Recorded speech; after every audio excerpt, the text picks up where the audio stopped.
जो प्राणी तिलक बिलक लगा के कपड़े सपड़े बदल करके स्वयं को भगवान स्वयंभू भगवान बना के बैठ जाए, उसकी नैया ज्यादा दिन नहीं चलती, अधबर में डूब जाती है महाराज।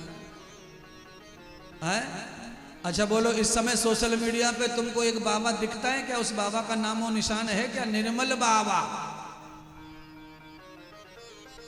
कहां गायब हो गया, कहां चला गया?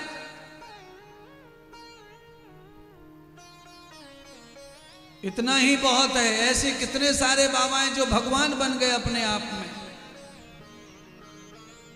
कहां चले गए? गायब हो गए, अत्ता नहीं पत्ता नहीं महाराज। इसीलिए किसी को भी स्वयंभू नहीं बनना चाहिए, केवल भूपति परमात्मा का गुलाम बनना चाहिए, तब जाकर तुम्हारी भक्ति और अनुष्ठान सिद्धियां काम करेंगी प्यारे।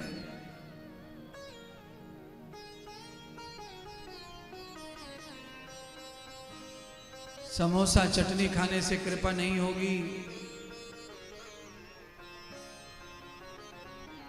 कपड़े का मैचिंग करने के पहन से नहीं होगी सेटिंग। और भी कई हैं ऐसे लोग जो ज्योतिष का काम करते हैं, वो भी कहते हैं ऐसा कपड़ा पहनो, फलाने दिन लक्ष्मी बरसेगी,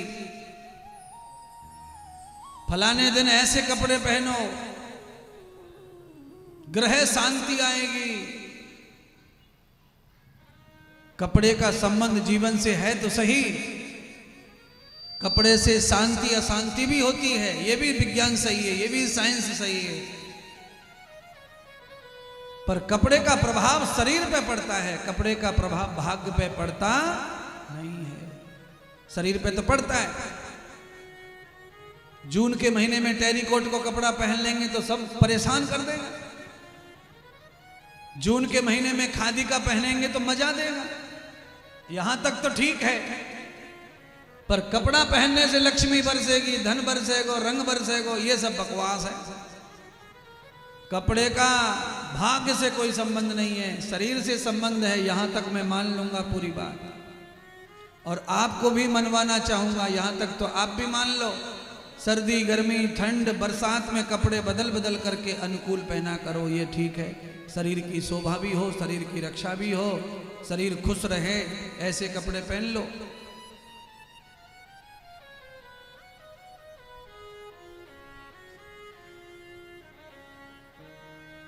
सात दिन है महाराज, 7 दिन के 7 कलर हैं ज्योतिष में, ये और ध्यान रखो।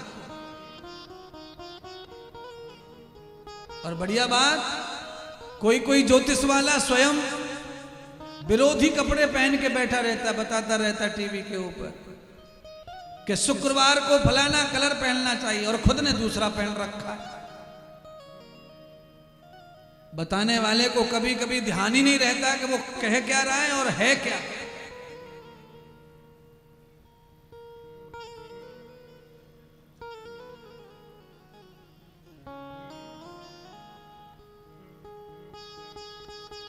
ऐसे अंधविश्वास फैलाया जाता है कि पूछो मत। ज्योतिष ऐसा विज्ञान है जो आदमी को कहीं की खबर बता सकता है,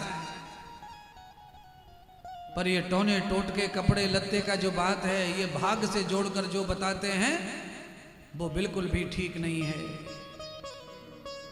भाग्य विधाता परमात्मा है, और परमात्मा तो परमात्मा ही है, उसकी लीला वही जाने महाराज। उद्धव जैसे महाज्ञानी भी भगवान की लीला नहीं जान पाए, जो रात दिन कृष्ण के साथ रहते थे, और जिन्होंने कृष्ण का 10 मिनट भी भजन करने की आदत जिनमें नहीं है, वो सब भाग्य का खेल बता रहे हैं।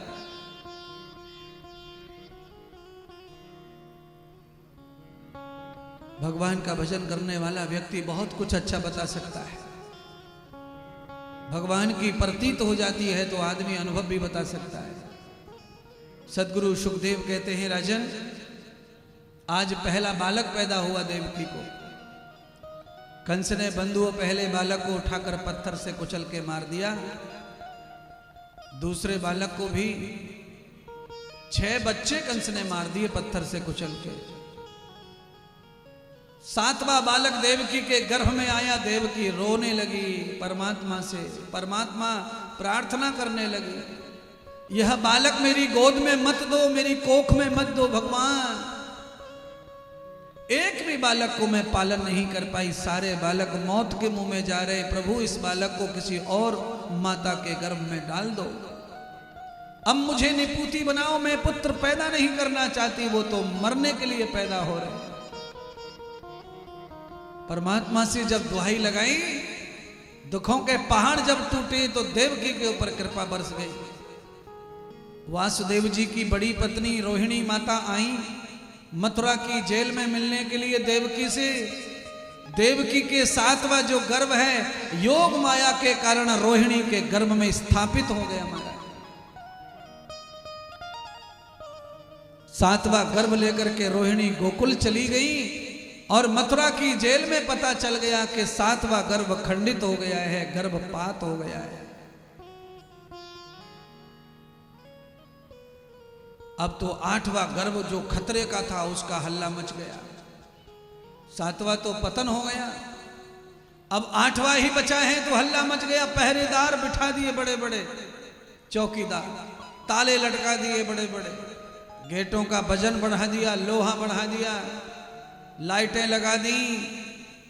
8वां गर्भ आने वाला है। 8वां गर्भ कंस 8वें गर्भ की चिंता में पागल हो गया महाराज।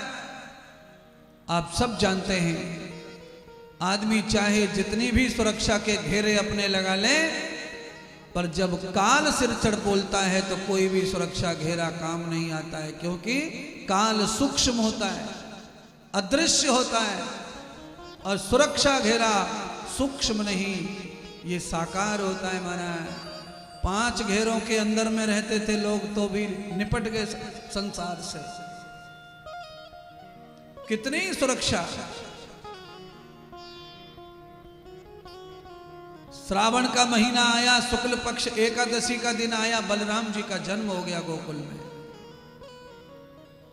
सारे गोकुल की नर नारी भगवान से प्रार्थना करने लगी, हे प्रभु गौ सेवा करने वाले नंद के घर में रोशनी होनी चाहिए, उनके घर में पुत्र आना चाहिए। बंधुओं, पूरा गांव एक तरफ हो जाए और किसी के बारे में भगवान के पूजा पाठ में प्रार्थना कर दे, गांव के सभी लोग एक साथ मिलकर प्रार्थना कर दें कि इसका भला हो जाए, परमात्मा लीला करो, तो उसका भला परमात्मा कर देते हैं।